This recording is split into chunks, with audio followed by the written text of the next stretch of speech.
Hello parents, welcome back to Indian mom and kids.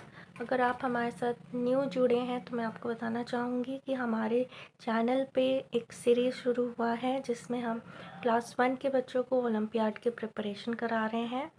अगर आपके बच्चे ओलंपियाड की प्रिपरेशन कर रहे हैं तो ये वीडियो आपको यूज़फुल हो सकता है। अगर आप अपने बच्चों के कॉन्सेप्ट को क्लियर करना चाहते हैं क्लास 1 के, तो भी ये वीडियो यूज़फुल हो सकता है। आज हम कर रहे हैं दिशा पब्लिकेशन से साइंस का olympiad champs class 1। Alright, so let's start the chapter. The first chapter is living and non living thing. ये बच्चों के स्कूल कोर्स में भी है, तो olympiad mostly school course based ही होता है। So let's start. Living and non living things. Okay, let's see the learning objective. This lesson will help you to study about living and non-living thing. Living thing और non-living thing क्या होते हैं बच्चों को पता चलेगा. Learn the features of living and non-living thing. Features क्या होते हैं, living thing कैसे होते हैं, non-living thing कैसे होते हैं, ये पता चलेगा और बच्चे उसमें differentiate कर सकेंगे. Alright, so let's take a real life example. A teddy bear cannot grow, so it is a non-living thing. सभी बच्चों के पास टॉयज़ होता है, तो वो टॉयज़ जो होता है वो बच्चे तो बढ़ जाते हैं पर टॉय तो उसी साइज़ का रह जाता है. So this is a real life example जो आप बच्चों को दे सकते हैं कि एक टेडी बेयर या उनका toys is a non living thing. A car can not move on its own, so it is a non living thing. Living thing जो है वो मूव कर सकती है from one place to another. Non living thing move नहीं कर सकती हैं from one place to another. तो ये एक फीचर हो गया नॉन लिविंग थिंग का, जो बच्चे आसपास की दुनिया से ही देख के इसमें डिफ्रेंशिएट करना सीखेंगे. Alright, so let's start. Quick concept review. Have you notice the different things around you? For example table, chairs, toys, plant, birds etcetera. Some of these things can grow in size. Grow in size मतलब बढ़ सकते हैं, but some cannot. For example, plant can grow but toys cannot. Plant जो है वो बढ़ सकते हैं, सीड से लेके एक बड़ा प्लांट बन सकता है, ट्री बन सकता है, पर टॉयज़ जो हैं वो बढ़ नहीं सकते.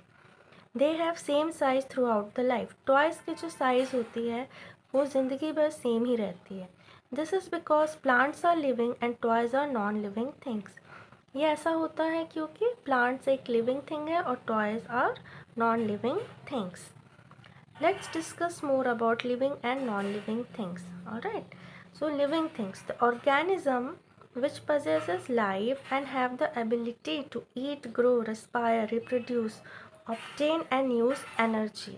ठीक है, इसको बच्चों को सिंप्लीफाई करके बताना होगा आपको कि लिविंग थिंग्स वो होती हैं जो खा सकती हैं, जो अपना साइज़ में बड़े हो सकती हैं, जो सांस ले सकती हैं.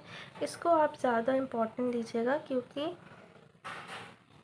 बच्चे इसमें जल्दी समझ पाएंगे. सांस लेने वाला जो प्रोसेस है ना वो जल्दी वो समझ पाएंगे कि जो सांस ले सकता है वो लिविंग है, जो नहीं ले सकता that is non living. Reproduce मतलब कि यंग वंस या बेबीज़ प्रोड्यूस कर सकते हैं. Obtain and use energy. Energy क्या होता है, किसी काम करने की ताकत. तो ये लिविंग थिंग्स खाना खा के, पानी पी के या बहुत सारी चीज़ों से एनर्जी ऑब्टेन करते हैं और उसे यूज़ करते हैं. They are capable of responding to stimuli और evolve and adapt to their environment. जब हमें ठंडा लगता है तो हमें कैसे पता चलता है हमें ठंडी लग रही है, हमें गर्मी लग रही है. तो लिविंग थिंग्स जो है ये सब स्टिम्यूली पे रिएक्ट कर सकते हैं. एक टॉय जो है वो इन सब स्टिम्यूली पे रिएक्ट नहीं कर सकता. ठीक है, स्टिम्यूली क्या होता है कि जैसे ठंडा लगना, गर्म लगना, इस तरह से बच्चों को समझा सकते हैं कि जब आपको गर्म लगता है कि हाथ जल रहा होता है तो आप जल्दी से हाथ हटा लेते हो ना, तो वो एक स्टिमुलाई है. पर अगर आपको जो टॉय है, अगर टॉय को गर्मी भी लग रही है, जल भी रहा है, तो वो कुछ नहीं कर सकता है. क्योंकि वो एक नॉन लिविंग थिंग है तो इसीलिए वो स्टिमुलाई पे रिएक्ट नहीं कर सकता है. Alright, non living things. Non-living things are one which has stopped displaying the characters of life. Non-living thing क्या होती है, जिसमें लाइफ क्या होता है, लाइफ का कैरेक्टरिस्टिक्स क्या होता है, जैसे कि खाना, बढ़ना, सांस लेना, बेबीज़ प्रोड्यूस करना, ठीक है, ये सारी चीज़ें हमें नहीं दिखती है। Thus, they lack or no longer display the capability for growth, reproduction, respiration and movement. इसीलिए ना को बड़े हो सकते हैं, ना बेबी प्रोड्यूस कर सकते हैं, ना रेस्पायर मतलब सांस ले सकते हैं और ना हिल सकते हैं। They also are not capable of responding to a stimuli or evolve and adapt to their environment. Non living thing जो है वो अपने आसपास के एनवायरनमेंट से अडॉप्ट नहीं कर पाती। उनको जहाँ रख दो वो वहीं रह जाएंगी। अगर बारिश में रख दो तो बारिश में ही भीगती रह जाएंगी। और जो लिविंग थिंग है वो कोशिश करेगा कि अपने एनवायरनमेंट के साथ वो अडॉप्ट करे, या तो वो अंदर आ जाए या तो फिर वो रेनकोट पहन ले। इस तरह की बातें आपको बच्चों को बतानी होगी। ना differences between living and non living, difference करना बच्चों को आना चाहिए। तो living things are different from non living thing in the following ways. Living thing कैसे अलग है नॉन लिविंग थिंग से? पहला है फूड यानी खाना। All living things need food to carry out all the activities. Living thing जो भी हो, छोटे से छोटे, बड़े से बड़े, उन सबको फूड चाहिए होता है to carry out the activities. अपनी दिन भर की एक्टिविटी करने के लिए उनको एनर्जी मिलती है फूड से, और सभी लिविंग थिंग्स फूड की ज़रूरत रखते हैं। बी इट सिंगल अमीबा हो, ठीक है, या बड़े से बड़ा डायनासोर हो, सभी को खाना चाहिए होता है। Plant makes their own food in the presence of water, sunlight and soil. Plant जो होते हैं वो अपना खुद का फूड बना सकते हैं। बाकी सारे क्या हैं, सब डिपेंड होते हैं एक दूसरे पे, है ना। हम प्लांट्स पे डिपेंड होते हैं, एनिमल्स पे डिपेंड होते हैं, एनिमल्स प्लांट्स पे डिपेंड होते हैं, या खुद अगर वो कार्निवरस हैं तो दूसरे एनिमल्स पे डिपेंड होते हैं। बट प्लांट्स क्या है, ये इम्पॉर्टेंट है, प्लांट्स जो हैं वो अपना खुद का फूड बना सकते हैं in the presence of water, sunlight and soil. Plants को ज़रूरत होती है पानी की, धूप की और मिट्टी की। ऑलराइट, यहाँ लिखा है animals and human beings depend on plant for food. Animals और ह्यूमन जो होते हैं वो प्लांट्स पे डिपेंड करते हैं अपने खाने के लिए। तो पहला डिफरेंस हो गया फूड का। Non living things do not need food for their survival. जो भी टॉयज़ हुआ, चेयर हुआ, कार हुआ, इन सबको खाने की ज़रूरत नहीं होती है, तो they are non living things. Second is growth. Growth मतलब बढ़ना। आप बता सकते हैं जब आप छोटे बेबी थे तो आप कितने छोटे से थे, फिर अभी आप देखो कितने बड़े हो गए हो, और बड़े हो जाओगे कुछ सालों में। तो ये क्या है, आप ग्रो कर रहे हो। छोटा सा सीड होता है, उसको मिट्टी में डालो तो वो इतना बड़ा प्लांट बन जाता है, फिर ट्री बन जाता है। तो ये क्या हो रहा है, उसका ग्रोथ हो रहा है। Alright, all living thing follow a life cycle in which they are born, grow and finally die. सभी जो लिविंग थिंग्स हैं वो एक साइकिल, जिसे लाइफ साइकिल कहते हैं, फॉलो करती हैं, जिसमें वो जन्म लेते हैं, बड़े होते हैं और फाइनली मर जाते हैं। A seed grows into a seedling, then into a plant, and finally into a tree. A baby grows into an adult and finally becomes old. Animal also grows from babies to adult. As the living being grow, they change in size, shape and appearance. तो जैसे जैसे कि living जो being है वो बड़े होते हैं तो उनका साइज़ चेंज होता है, शेप चेंज होता है और उनका अपीयरेंस चेंज होता है। और नॉन लिविंग थिंग्स जो हैं वो ना बढ़ते हैं और वो सेम रहते हैं, दे रिमेन द सेम। जो टॉय आपके बचपन में था वो जब आप बड़े हो जाओगे तो भी वो वैसा ही रहेगा। Third is movement. All living things move from one place to another. जो सभी लिविंग थिंग हैं वो एक प्लेस से दूसरी प्लेस पे मूव करते हैं। Animal move in search of food. Animal food की तलाश में इधर उधर घूमते हैं। Some animal hunt for their food while other graze on grass.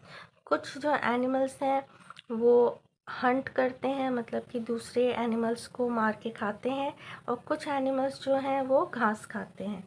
Birds fly in the air. Birds जो हैं वो हवा में उड़ती हैं। Human being roam from different activities. जो इंसान है वो यहाँ से वहाँ दूसरी बहुत सारी एक्टिविटीज़ करने के लिए मूव करते हैं। यहाँ पे आपको बच्चों को बताना है कि plants though living do not move from one place to another, ठीक है। They are held in the soil by their roots. Certain plants can move their parts like leaves which open and close at night, and branches of a sunflower always bend in the direction of the sunlight. अभी बच्चों को ये confusion हो जाता है कि अगर सारी लिविंग थिंग मूव करती है तो प्लांट को हम लिविंग थिंग क्यों माने, तो प्लांट तो एक ही जगह रहता है, ठीक है। तो ये आपको क्लियर करना है कि प्लांट जो है लिविंग थिंग जैसा सांस भी लेता है, ठीक है। It take in carbon dioxide and release oxygen, और वो छोटे से बड़ा भी होता है, तो वो ग्रो भी करता है, उसे फूड भी चाहिए होता है जो कि वो ज़मीन से लेता है, ऑलराइट, और वो ग्रो भी करता है और वो सांस भी लेता है। ये सारी चीज़ें जो है वो लिविंग थिंग के कैरेक्टरिस्टिक या फीचर्स में आती हैं। बस एक मूवमेंट जो है वो मूव नहीं करता प्लांट, क्योंकि उसके जो रूट्स हैं वो सॉइल में रहते हैं, जिससे उसको खाना मिलता है, वो सीधा खड़ा रहता है और ज़िंदा रहता है, तो इसीलिए वो मूव नहीं करता। बल्कि कुछ उसके पार्ट्स जो हैं, जैसे लीव्स हुआ, लीव्स आपने देखा होगा, टच मी नॉट के लीव्स जो हैं उनको टच करो तो सेंसिटिव होते हैं, बंद हो जाते हैं, ठीक है। फ्लावर्स खुलते हैं, बंद होते हैं, इस तरह की चीज़ें आप बताएं कि उसमें भी मूवमेंट रहता है, बट वो एक जगह से दूसरी जगह, जैसे इंसान मूव करते हैं, जानवर मूव करते हैं, वैसा मूव नहीं करता, बट स्टिल प्लांट्स को हम एक लिविंग थिंग मानते हैं। एंड नॉन लिविंग थिंग में क्या डिफरेंस आएगा? वी नीड टू पुश और पुल और move a non living thing. Non living thing cannot move on their own. Non living thing जो है उनको जहाँ रख दो वो वहीं रहते हैं, वो खुद से मूव नहीं करते जब तक कि आप पुल या पुश अपना फोर्स आप नहीं लगाओगे, जब तक वो एक ही जगह पे रहेंगे। Breathe. All living things also need to breathe and stay alive. जो भी जिंदा होते हैं उनको सांस लेना पड़ता है। All living thing have an organ which helps in breathing. सभी लिविंग थिंग के पास एक ऑर्गन होता है जिससे हम सांस ले सकते हैं।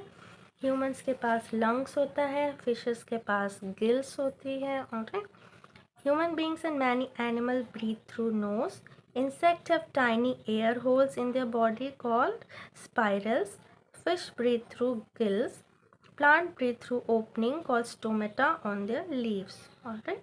तो जो भी लिविंग ऑब्जेक्ट होते हैं, लिविंग थिंग होते हैं, उनको सांस लेने की ज़रूरत पड़ती है। But non living thing do not have life, they do not breathe. Non living things को सांस लेने की ज़रूरत नहीं होती है क्योंकि वो ज़िंदा नहीं होते हैं। नेक्स्ट इज रिप्रोडक्शन और टू हैव बेबीज़ या यंग वंस, ठीक है। All living thing produce more of its kind, ठीक है, bye the process of reproduction. More of its kind मतलब कि अगर कि वो हैन है, चिक्स हैं, तो वो क्या करेंगी, मुर्गी है तो उसका बच्चा मुर्गी ही होगा। अगर इंसेक्ट है, मच्छर है, तो उसका बच्चा मच्छर ही होगा। ऑलराइट, बर्ड्स है तो उसके बच्चे बर्ड्स होंगे, ह्यूमन है तो उनके बच्चे ह्यूमन जैसे दिखेंगे। तो इसीलिए कह रहा है all living thing produce more of its kind by the process of reproduction. Some animal lay eggs while other including human being give birth to young ones. Seeds produce plant. तो यहाँ पे क्या याद रखने की ज़रूरत है कि कुछ एनिमल्स जो हैं वो अंडे देते हैं और कुछ जो हैं वो अपने जैसे दिखने वाले यंग वंस को जन्म देते हैं, ठीक है। और जो सीड्स हैं वो प्लांट्स को प्रोड्यूस करते हैं। सीड्स एक छोटा सा बीज होता है और वो आगे जाके प्लांट बन जाता है, ऑलराइट। तो ये जो है ये सारा क्या हो जाएगा, रिप्रोडक्शन के अंडर आ जाएगा।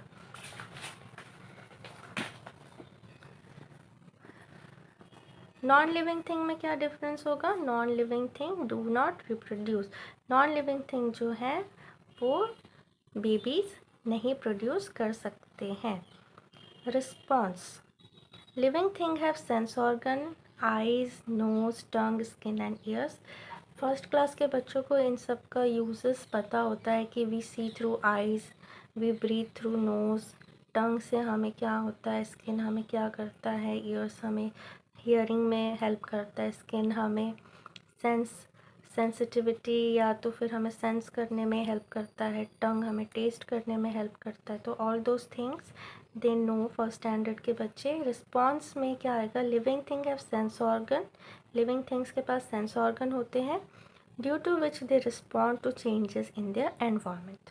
Animal also feel and respond to change in their environment. Bears hibernate in winter to protect itself from cold. जो भालू होते हैं जब वो ठंड की सीज़न आती है तो वो गहरी नींद में चले जाते हैं ताकि उनको विंटर्स का जो ठंड है वो उससे अपने आप को बचा सकें, तो इसको कहते हैं hibernate. Dogs have sharp sense of smells. Dogs जो होते हैं उनकी स्मेल पावर बहुत अच्छी होती है। Plants do not grow in the absence of light water and air. और प्लांट्स जो हैं वो अगर उनको पानी ना मिले, हवा ना मिले और धूप ना मिले तो वो बढ़ते नहीं हैं, वो मर जाते हैं। तो सारी जो लिविंग थिंग्स हैं वो अपने आसपास के एनवायरनमेंट को रिस्पॉन्स करती हैं, उनके सेंस ऑर्गन होते हैं। Non living thing on the other hand do not feel. Non living things जो होते हैं उनको कुछ भी महसूस नहीं होता और कुछ भी फील नहीं कर सकते। They are not affected by any changes around them. उनके आसपास जो भी चेंजेस हो रहा हो उससे वो अफेक्ट नहीं होते, उनको कोई फ़र्क नहीं पड़ता। अभी यहाँ पे एक टेबल दिया है जिसमें लिविंग थिंग और नॉन लिविंग थिंग में डिफ्रेंशिएट किया है। तो आप बच्चों को बस बोल सकते हैं कि ये एक पौधा है, so what do you think, कि लिविंग है या नॉन लिविंग है। तो ऑब्वियसली अभी तक अगर बच्चे ने पूरा चैप्टर समझा है तो वो बता पाएगा कि ये एक लिविंग थिंग है क्योंकि ये सांस ले सकता है, बड़ा हो सकता है और क्या कर सकता है, रिप्रोड्यूस कर सकता है। नॉन लिविंग थिंग में क्या आ जाएगा, एक table. Living thing rabbit, non living thing chair, living thing fish, non living thing toys, ठीक है। Living thing bird, non living thing teddies, living thing baby, non living thing fan. Alright, so I hope आपको ये chapter समझ में आया होगा।